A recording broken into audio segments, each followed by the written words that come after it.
शत्रु विनाशक भक्ति प्रिय व्रत है यह अति श्रेष्ठ। 12 मास तिथि सबसे भी है यह व्रत अति ज्येष्ठ। नमस्कार, स्वागत है आप सभी का हमारे YouTube चैनल में। आज के इस वीडियो में आप श्रवण करेंगे मार्गशीर्ष मास के कृष्ण पक्ष के गुरु प्रदोष व्रत की कथा। इस बार मार्गशीर्ष कृष्ण पक्ष का प्रदोष व्रत जो है वह 28 नवंबर गुरुवार के दिन किया जा रहा है। यह गुरुवार प्रदोष व्रत में व्रतकर्ता को पीले वस्त्र धारण करने चाहिए। भगवान शिव को पीले पुष्प अर्पित करें, पीले चंदन का उलेपन करें और जिस दूध से आप भगवान का अभिषेक करें उसमें भी थोड़ी हल्दी मिलाकर उसको भी पीला कर लें। इस प्रकार इस व्रत में पीली वस्तुओं का प्रयोग करें और भगवान महादेव की प्रातः काल भी श्रद्धा भक्ति से पूजा अर्चना करें। शाम को प्रदोष काल में विशेष पूजा करें। आज 28 नवंबर को प्रदोष काल का समय रहेगा शाम को 4:37 से 6:07 तक। इस समय में भगवान महादेव की विशेष पूजा अर्चना करें। आइए श्रवण करते हैं प्रदोष व्रत की कथा। एक बार प्रेम से कहिए, बोलिए शंकर भगवान की जय, पार्वती माता की जय। बंधुओं, प्राचीन काल की बात है। एक बार इंद्र और वृत्रासुर में घनघोर युद्ध हुआ था। उस समय देवताओं ने दैत्य सेना को पराजित करके नष्ट भ्रष्ट कर दिया। अपना विनाश देखकर वृत्रासुर अत्यंत क्रोधित हो स्वयं युद्ध के लिए जब उद्यत हुआ, मायावी असुर ने अपनी माया से भयंकर विकराल रूप धारण कर लिया। उसके भयंकर स्वरूप को देखकर सब देवता इंद्र के परामर्श से परम गुरु बृहस्पति देव का आह्वान करने लगे।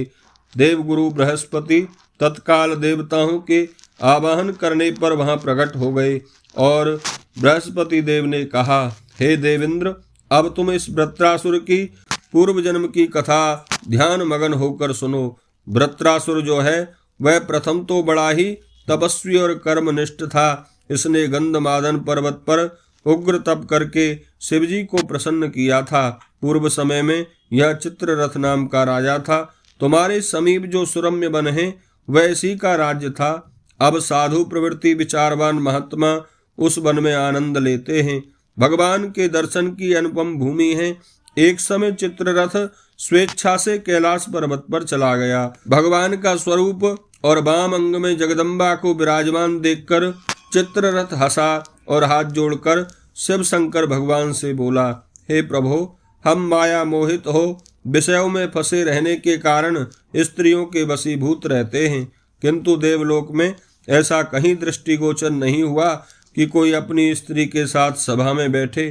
चित्ररथ के ये वचन सुनकर सर्वव्यापी भगवान शिव हंसकर बोले, हे राजन, मेरा व्यवहारिक दृष्टिकोण थोड़ा पृथक है। मैंने मृत्युदाता कालकूट महाविष का पान किया है, फिर भी तुम साधारण जनों की भांति मेरी हंसी उड़ाते हो। तभी पार्वती माता क्रोधित हो गईं और चित्ररथ की ओर देखती हुई कहने लगीं, ओ दुष्ट, तूने सर्वव्यापी महेश्वर के साथ मेरी भी हंसी उड़ाई है।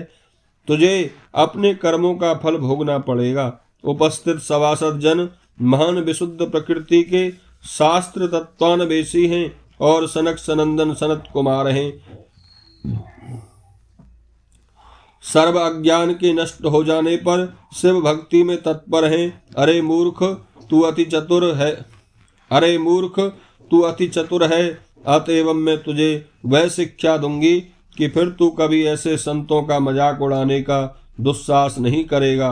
अब तू दैत्य रूप धारण कर विमान से नीचे गिर। तुझे मैं श्राप देती हूँ कि अभी पृथ्वी पर चला जा। जब जगदम्बा भवानी ने चित्ररथ को ये श्राप दिया तो वह तत्क्षण विमान से गिरकर राक्षस योनि को प्राप्त हो गया और प्रख्यात महाअसुर नाम से प्रसिद्ध हुआ। तत्तुष्टा नामक ऋषि ने उसे श्रेष्ठ तप से उत्पन्न किया और अब वही वृत्रासुर शिव भक्ति से ब्रह्मचर्य में रहा। इस कारण तुम उसे जीत नहीं सकते हो। अतएव हे देवेंद्र, तुम वृत्रासुर को जीतना चाहते हो तो मेरे परामर्श से यह गुरु प्रदोष व्रत करो, जिससे महाबली दैत्य पर तुम विजय प्राप्त कर सकोगे।